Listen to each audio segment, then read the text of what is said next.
हाय नमस्कार, एकतास किचनमध्ये खूप खूप स्वागत आहे। आज आपण बघणार आहे नारळाची बर्फी।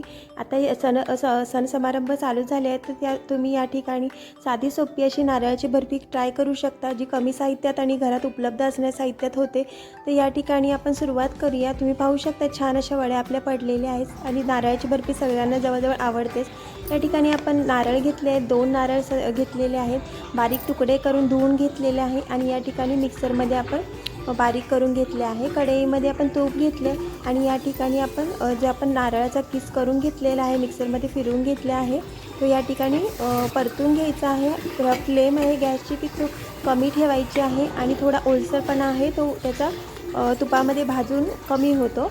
नंतर या ठिकाणी आपण साखर आहे ती नारळाच्या बरोबर प्रमाणातच घेतली आहे। जेवढे नारळ आपला किस झालेला आहे तेवढी साखर घेतली आहे। जर तुम्हाला वाटलं तर तुम्ही थोडेसे वाढवू शकता। या ठिकाणी 2 वाटी हा नारळ होता, नारळाचा किस होता, तर मी या ठिकाणी 2 वाटी आपण साखर घेतलेली आहे आणि तुम्ही पाहू शकता फ्लेम अगदी कमी ठेवायची आहे। कमी फ्लेमवरच 5 ते 10 मिनटं आपल्याला परतून घ्यायचे आणि मग तुम्ही बघू शकता साईडने साखरेचा पाक सुटू लागतो।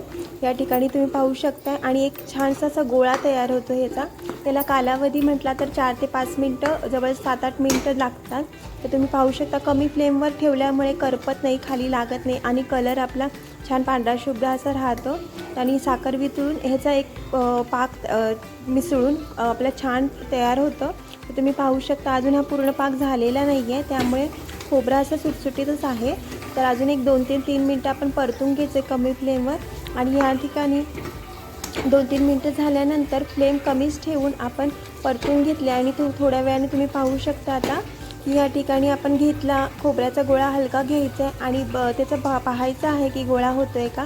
तुम्ही पाहू शकता आता या ठिकाणी आपला छान असा गोळा होतो आहे। तर या ठिकाणी आपण आता गॅस बंद करणार आहे। तुम्ही पाहू शकता चिटकत नाही आहे हाताला आणि छान असा गोळा झालेला आहे। तर कालावधी म्हणाल तर ह्याला 8 ते 10 मिनटं जातात आणि कमी फ्लेमवर केल्यामुळे करपतही नाही। आपल्या जी खोबऱ्याची हे आहे वडीसाठी जो कलर आहे तो मेंटेन राहतो। तुम्ही पाहू शकता थोडासा गोल्डन आपण करून घेतला आहे। छान ताटाला तूप तेल लावून घ्यायचं आहे आणि नंतर यामध्ये आपण ट्रान्सफर करून घ्यायचा आहे आपला खोबऱ्याचा जो आपण वडी करणार आहोत ते आणि हलकं आपण चमच्याच्या साहाय्याने पसरून घ्यायचं आहे। ते या ठिकाणी तुम्ही तांब्या किंवा ग्लासनेही पसरू शकता।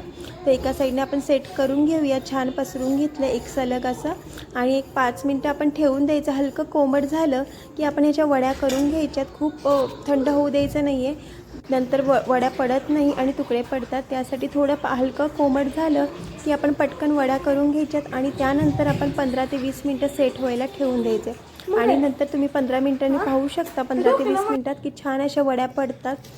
तर तुम्ही पाहू शकता आपण आता कोमट असतानाच वड्या पाडून घेतल्यात आणि आता छान अर्धा तास झाला आहे आणि आपल्या वड्याही छान झालेल्या आहेत। तुम्ही बघू शकता एक एक वडी अशी सुरेख झालेली आहे।